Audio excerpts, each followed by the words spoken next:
20 വർഷങ്ങൾക്ക് മുമ്പ് ബാംഗ്ലൂരിൽ സെയിൽസ്മാൻ ജോലി ചെയ്തു വരികയായിരുന്നു NK സുരേഷൻ. പെട്ടെന്നൊരു ദിവസം കാണാതാകുകയായിരുന്നു സുരേഷിനെ. ക്രിസ്തുമത പ്രചാരണത്തിന് വേണ്ടി കർണാടകയിൽ വിവിധ ഭാഗങ്ങളിൽ സഞ്ചരിച്ച് പരിചയമുള്ള വ്യക്തിയാണ് സുരേഷൻ. അവസാനമായി സുരേഷൻ വീട്ടിലേക്ക് വിളിച്ചിരിക്കുന്നത് മൈസൂരിൽ നിന്നാണ്. ഇദ്ദേഹം റോമിലേക്ക് പോകാൻ സാധ്യതയുണ്ട് എന്നാണ് വീട്ടുകാർ വിശ്വസിക്കുന്നത്. എന്തായാലും ഇന്ന് സുരേഷിനെ തേടിയെത്തിയിരിക്കുന്നത് അദ്ദേഹത്തിൻ്റെ സഹോദരങ്ങളാണ്. പ്രവാസ ലോകത്തിനോട് ഇവർക്ക് എന്താണ് പറയാനുള്ളതെന്ന് നമുക്ക് ചോദിച്ചറിയാം. നിങ്ങളുടെ വീട് എവിടെ? കരിവള്ളൂർ, കണ്ണൂർ ജില്ല. നിങ്ങളുടെ പേരെന്താ? പ്രഭാകരൻ. എൻ്റെ പേര് രവീന്ദ്രൻ. ഇയാൾ ക്രിസ്തുമതം സ്വീകരിച്ച ആളാണോ? സ്വീകരിച്ചില്ല, ഒരു കുടുംബമായിട്ട് ബന്ധപ്പെട്ടുകൊണ്ട് ആ ലൈനിൽ പോയിട്ടുണ്ടാവുമെന്ന് പറയപ്പെടുന്നു. ഏത് കുടുംബമായിട്ട്? അടുത്ത് താമസിക്കുന്ന ഒരു കുടുംബമായിട്ട് ബന്ധപ്പെട്ടിട്ട് പോയതാണെന്ന് പറയുന്നത്. ഇയാൾ കല്യാണം കഴിച്ചിട്ടില്ല? ഇല്ല, കഴിച്ചില്ല. എത്ര വയസ്സുണ്ടാവും? ഇപ്പോൾ ഒരു 49ഓളം ആയിട്ടുണ്ടാവും. 50 വയസ്സ്. ഇയാൾ കാണാതായിട്ട് എത്ര കാലമായി? 20 വർഷമായി. 20 വർഷമായി. ഒരു വിവരമില്ല. ഇയാൾ ദൈവികമായിട്ടുള്ള ഒരു മാറ്റം ഇയാളുണ്ടായിട്ടുണ്ടോ? മാറ്റം ഉണ്ടായിട്ടാണ് തോന്നുന്നത്. ആധ്യാത്മികമായിട്ടുള്ള മാറ്റം ഉണ്ടായിട്ടുണ്ട്. തീർച്ചയായിട്ടും ഉണ്ടായിട്ടുണ്ട്. അമ്മയും അച്ഛനും ഉണ്ടോ? അപ്പോൾ ഇല്ല. നിങ്ങൾ രണ്ടുപേരും ഉള്ളത്? ഞങ്ങൾ രണ്ടുപേരല്ല, മറ്റു സഹോദരന്മാരുണ്ട്. നിങ്ങളൊക്കെ കുടുംബവും കുട്ടികളൊക്കെ ആയിട്ട് കഴിയുന്നവരാണ്. അപ്പോൾ ഇയാൾ ചെറുപ്പത്തിൽ അങ്ങനെ ഒരു മാറ്റം അത്തരത്തിലുള്ള ഒരു ആധ്യാത്മിക ചിന്തകളൊക്കെ ഉള്ള ആളാണോ, അതോ ഇയാൾക്ക് അവിടെ പോയതിന് ശേഷമാണോ? ഇയാൾ ചെറുപ്പം ഇത് ഡിഗ്രി പാസ്സായ കുട്ടിയാണ്. ബാംഗ്ലൂർ. ഡിഗ്രി പാസ്സായാണ്. അപ്പോൾ ചെറുപ്പത്തിൽ ഇങ്ങനെ ഒറ്റപ്പെട്ട് ജീവിക്കുന്ന ഒരു സ്വഭാവം മിക്കവാറുണ്ട്. അയാൾ എന്തെങ്കിലും ഉണ്ടാവുമല്ലോ, അയാൾ അങ്ങനെ മാറില്ല. പിന്നെ ഞാൻ ബാംഗ്ലൂരിലുള്ള സമയത്ത് അവിടെ വന്നിട്ട് ജോലി ചെയ്തു. കൂടെ താമസമില്ല, വേറെയാണ് താമസിക്കാറ്. പക്ഷെ വളരെ ഡീസൻ്റായിരുന്നു. വരിക പോവുക എല്ലാ കാര്യത്തിനും വളരെ ഡീസൻ്റായിരുന്നു. പക്ഷെ അധികാരമായിട്ടുള്ളൊരു കോണ്ടാക്റ്റ് ഇല്ല. ഇയാളൊരു ഏകാന്തമായിട്ടുള്ള ഒരു ജീവിതത്തിൻ്റെ ആളായിരുന്നു. പിന്നെ അടുത്തൊരു ഫാമിലി, ഇതുപോലെ ക്രിസ്ത്യൻ ഫാമിലി ഉണ്ടായിരുന്നു താമസിക്കുന്നതിനടുത്ത്, ബാംഗ്ലൂർ. അതുമായിട്ട് ബന്ധപ്പെട്ടിട്ടാണ് പോയതെന്ന് പറയുന്നത്. ഞാൻ 20 വർഷമായല്ലോ ഇദ്ദേഹത്തെ നിങ്ങൾ കണ്ടിട്ട്. ഇയാൾ ഇപ്പോൾ സാധാരണ നിലയിൽ ഒരു വർഷമൊക്കെ ആയാൽ കാണാതായാൽ വീട്ടിലേക്ക് ഒരു വിവരം തീർച്ചയായിട്ടും ഞങ്ങൾ അന്വേഷിച്ചിരുന്നു. ബാംഗ്ലൂർ പോയിരുന്നു, ക്രിസ്ത്യൻ കുടുംബത്തായിട്ട് കണ്ടിരുന്നു. ഞാൻ ബാംഗ്ലൂരായിരുന്നു 10-15 വർഷത്തോളം. ഞാൻ ബാംഗ്ലൂർ വന്ന ശേഷമാണ് ഇയാൾ പോയത്. അവിടെ ആ കുടുംബത്തെ പോയാൽ കണ്ടിരുന്നു നിങ്ങൾ? ഇല്ല, ആ കുടുംബം രണ്ടാമത് ഉണ്ടായില്ല.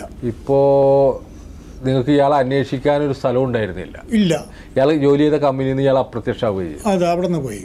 അപ്പോൾ അവിടെ പോയിട്ട് അന്വേഷിച്ചിട്ട് കാര്യം ഉണ്ടായിരുന്നില്ല? ഇല്ല, അവിടെ പോയിട്ട് അന്വേഷിച്ചിട്ടില്ല. അവർക്ക് അങ്ങനെ പലരും ഇയാളെ പരിചയക്കാരും നിങ്ങളെ നാട്ടുകാർ കരിവള്ളൂക്കാരോ അല്ലെങ്കിൽ കണ്ണൂക്കാരോ ആയിട്ട് ആരും ഉണ്ടായിരുന്നില്ല? ഇല്ല, അവിടെ ആൾക്കാർ ഞങ്ങളെ ഒരുപാട് ആൾക്കാരില്ല.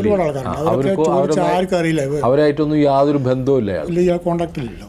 അപ്പോൾ ഇയാളൊരു നിഗൂഢമായ ഒരു ജീവിതക്രമത്തിന്റെ ഭാഗമായിട്ടുള്ള ഒരാളെ പോലെയാണ് എനിക്ക് തോന്നുന്നത്. ശരിയാണത് അല്ലേ? അങ്ങനെയാണ്. അല്ലേ? പൊതുവിൽ സ്നേഹത്തിൽ സ്നേഹത്തിലാണ് പോകുന്നത്. അതല്ല, ഇദ്ദേഹം ആൾക്കാരോടൊന്നും ഇവർക്കൊന്നും യാതൊരു പരിഭവമോ പിണക്കമോ ആവലാതികളോ പരാതികളോ ഒന്നും ഉണ്ടാവില്ല. ഇവരുടെ വഴി അന്വേഷിച്ച് പോകുന്നവരാണ്. ഇവർക്ക് അത്തരത്തിലുള്ളൊരു വഴി കിട്ടിയാൽ അവർ വേഗം പിടിക്കും.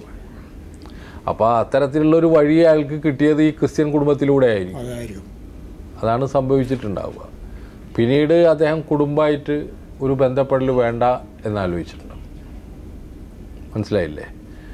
അപ്പോൾ നിങ്ങൾ ഒരു കുടുംബജീവിതത്തിലേക്ക് തിരിച്ചു വരാനുള്ള ഒരു മാനസികാവസ്ഥയിൽ നിന്ന് അകന്ന് പോയി ഒരു സന്യാസ ജീവിതത്തിലേക്കോ ഒരു ക്രിസ്തീയ രീതിയിലുള്ള സന്യാസ ജീവിതം. പിന്നെ ഒരു പ്രാവശ്യം നാട്ടിൽ വന്ന സമയത്ത്, അപ്പോൾ ഞാൻ ഗൾഫിലായിരുന്നു. അപ്പോൾ ഇവൻ പറഞ്ഞു, ആരോടോ പറഞ്ഞു, ഞാൻ ഇങ്ങനെ റൂമിലേക്ക് പോവുകയാണ് എന്ന് പറഞ്ഞു. ഇവരോടൊപ്പം തന്നെയാണ്? ഈ ഫാമിലിയോടൊപ്പം? ഈ ഫാമിലിയോടൊപ്പം എന്ന് പറഞ്ഞില്ല. ഫാമിലിയെ പറ്റി എനിക്ക് അറിയാം, മറ്റുള്ളവർ ആരും അറിയാം. ഇയാൾ മതപ്രചരണത്തിന് നടന്നിരുന്നു എന്ന് പറയുന്നു. അതെ, അത് നടന്നിരുന്നു. അത് നിങ്ങൾക്കറിയാം? അറിയാം.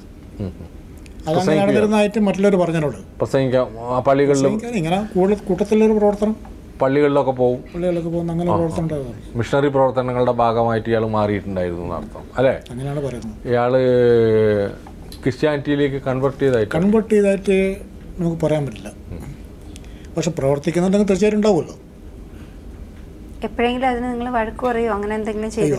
ഇല്ല, ഇവരെ കണ്ടാലേ വഴക്ക് പറയുന്ന ആളല്ല എന്നുള്ളത്. നിങ്ങളിൽ നിന്ന് ഒരു അകലം പാലിക്കണമെങ്കിൽ അല്ല, അതെന്ന് വെച്ചാൽ അതൊരു ആത്മീയ യാത്രയുടെ ഭാഗമാണ്.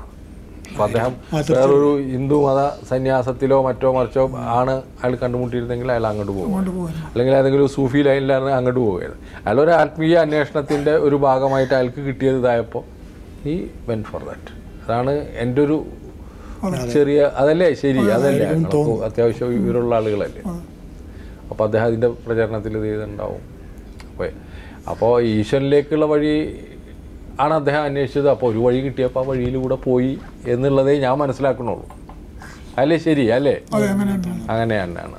നമുക്കിപ്പോൾ അയാളോട് പരിഭവം ഒന്നുമില്ല, ഒന്നും കണ്ടാൽ തിരക്കില്ല, അത്രയല്ലേ ഉദ്ദേശിക്കുന്നത്.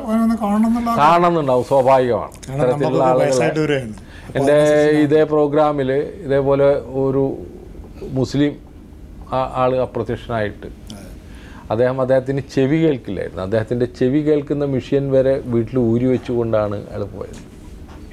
അപ്പോൾ അദ്ദേഹത്തിൻ്റെ അനുജൻ്റെ ഭാര്യയാണ് അദ്ദേഹത്തെ അന്വേഷിച്ചു വന്നത്. അവർക്കൊന്ന് കാണുക വേണ്ടിയുണ്ടായിരുന്നു, പക്ഷേ അദ്ദേഹത്തെ കണ്ടോ എന്ന് നമ്മളതിലൊന്നും പിന്നീട് തിരിച്ചു വന്നതായിട്ട് അറിവില്ല. അപ്പോൾ ഇത്തരത്തിലുള്ള കേസുകൾ ഈ ആധ്യാത്മികമായ യാത്രകളിൽ ഉൾപ്പെടുന്ന തിരോധാനങ്ങളും നമ്മളടുത്ത് ധാരാളം വരാറുണ്ട് എന്നുള്ളതാണ് സത്യം. അപ്പോൾ ഇയാളുടെ പേര് സുരേഷ്. തീർച്ചയായിട്ടും നമുക്ക് ഇപ്പോൾ ലോകത്തെല്ലായിടത്തും കാണുന്നതാണ്. ഇപ്പോൾ എവിടെ ഉണ്ടെങ്കിലും സുരേഷ് ചിലപ്പോൾ കണ്ടിട്ടുണ്ടെങ്കിൽ നമുക്ക് എന്തെങ്കിലും ഒരു വിവരം തന്നാൽ നല്ല. സുരേഷ്, നിങ്ങളുടെ ജീവിതകഥ, നിങ്ങളുടെ ആത്മീയ യാത്രയുടെ, നിങ്ങളുടെ സത്യാന്വേഷണത്തിൻ്റെ, അതിൻ്റെ പരീക്ഷണങ്ങളെ ഒക്കെ കുറിച്ച് ഞങ്ങൾക്ക് ബോധ്യമായിട്ടുണ്ട്, നിങ്ങളുടെ സഹോദരങ്ങൾക്കും ബോധ്യമായിട്ടുണ്ട്. അവർക്ക് നിങ്ങൾ അങ്ങനെ പോയതിൽ വേവലാതികളൊന്നുമില്ല, അങ്ങനെ പരാതിയൊന്നുമില്ല. നിങ്ങൾ നിങ്ങളുടെ വഴി അന്വേഷിച്ചു, അത്രയും പക്വതയും ഇതൊക്കെ ഉള്ള ഒരു കുടുംബമാണ് എന്ന് എനിക്ക് തോന്നുന്നു. നിങ്ങൾ നിങ്ങളുടെ വഴി അന്വേഷിച്ചു, നിങ്ങൾക്കൊരു വഴി കിട്ടി, ആ വഴിയിലൂടെ നിങ്ങൾ ദീർഘയാത്ര ചെയ്തിരിക്കുന്നു കഴിഞ്ഞ 20 വർഷമായിട്ട്. ഇവർ വന്നാൽ വളരെ ചെറിയൊരു ആവശ്യമായിട്ട് നിങ്ങളൊന്ന് കാണണം, നിങ്ങളുമായി ഒന്ന് സംസാരിക്കണം, ഒരു നേരം ഇരുന്ന് ഭക്ഷണം കഴിക്കണം. ഇത്രയേ അവർക്ക് ആവശ്യമുള്ളൂ. നിങ്ങൾക്ക് തിരിച്ചു പോകാം നിങ്ങളുടെ വഴിയിലേക്ക്, യാതൊരു സംശയവുമില്ല. സുരേഷ്, തീർച്ചയായിട്ടും നിങ്ങളുടെ ആത്മീയ യാത്രയ്ക്ക് ഞങ്ങൾ വിഘാതമല്ല, പക്ഷെ നിങ്ങളിൽ നിന്നൊരു വിളി ഞങ്ങൾ പ്രതീക്ഷിക്കുന്നു, നിങ്ങളിൽ നിന്ന് ഒരു സന്ദർശനം ഞങ്ങൾ പ്രതീക്ഷിക്കുന്നു. ഞാൻ നിങ്ങളുടെ സഹോദരങ്ങളെ തിരിച്ചയക്കുന്നു. കാണാതായ ഓരോ മനുഷ്യൻ്റെയും തിരിച്ചുവരവാണ് ഞങ്ങളുടെ ലക്ഷ്യം. അവരുടെ വിളിയൊച്ചകൾ ഈ കുടുംബങ്ങളുടെ പ്രതീക്ഷയാണ്. അതിനുവേണ്ട പ്രാർത്ഥനയോടെ ഈ ആഴ്ചത്തെ പ്രവാസലോകം ഇവിടെ പൂർത്തിയാകുന്നു. അടുത്ത ആഴ്ച നമുക്ക് വീണ്ടും കാണാം.